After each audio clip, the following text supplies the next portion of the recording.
Yo, what's up thing guys? My name is Vishal and welcome back to our cooking challenge. So, listen to guys.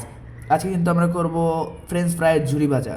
So এটা করার জন্য প্রথমে আমাদেরকে আলুকে ধুয়ে কেটে নিতে হবে সুন্দর করে। সো আলুটা আমরা কিন্তু ধুয়ে চুকলা ছাড়িয়ে নিয়েছি এবং কাটাটা কিন্তু আমি আপনাদেরকে দেখাচ্ছি। সো গাইস দেখেন আপনারা আলুটাকে কীভাবে কাটবেন। এইভাবে নিয়ে আপনারা অল্প অল্প করে একদম অল্প অল্প করে কাটবেন যাতে এটা একদম একদম পাতলা পাতলা, যাতে এটা ঝুরি ভাজার মতন হয়। ঝুরি ভাজা কিন্তু মোটা থাকে না, ঝুরি ভাজা পাতলাই থাকে।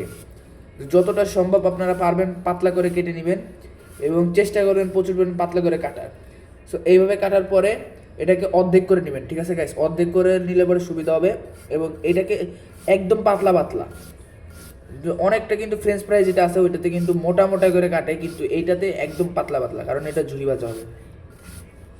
সেইভাবে কাটবেন। অর্ধেকটা কাটার পরে আমি আপনাদেরকে আর অর্ধেক দেখাচ্ছি। সো গাইস আমরা আলুটাকে কুচি কুচি করে কেটে এটাকে সুন্দরভাবে ধুয়ে নিয়েছি যাতে কোনো ময়লা না থাকে, এবং এতে আমরা কিছুটা লবণ দিব। লবণ দিয়ে এটাকে ভালো করে মিক্স করতে হবে যাতে লবণটা সব জায়গা চলে যায় এবং ঝুরি ভাজাতে টেস্ট লাগে। পরিমাণ মতন লবণ দিবেন, আপনারা যতটুকু পরিমাণ আলু নেবেন সেই পরিমাণে লবণ দিবেন এবং লবণ দিয়ে এটাকে সুন্দর করে মাখিয়ে নিতে হবে যাতে সব জায়গায় লবণ চলে যায়, এবং 2 মিনিটের জন্য রেখে দিবেন। এবং পরিমাণ মতন তেল দিবেন, যেই তেলে আপনারা আলু ভাজবেন, মানে ফ্রেঞ্চ ফ্রাই করবেন। সো ফ্রেঞ্চ ফ্রাই এটাকে বলা যায় না, কারণ ফ্রেঞ্চ ফ্রাই তো মোটা হয় আর এটা তো ঝুরি ভাজা। এক কথা আপনাকে এটা ঝুরি ভাজা বলতে পারেন।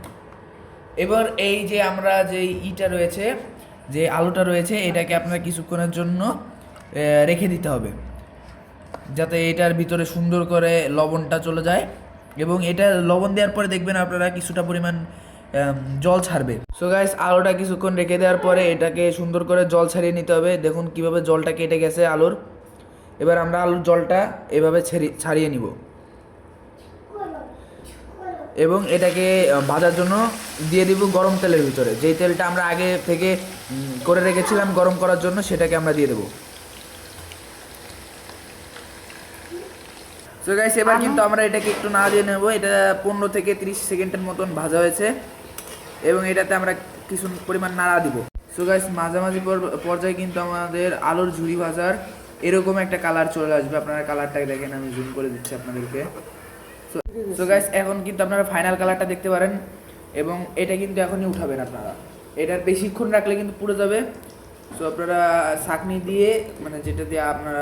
সো গাইস আমাদের ফাইনাল রেজাল্ট কিন্তু এটা। আপনারা আওয়াজটা শুনেন, দেখেন কি মসমসা হয়েছে।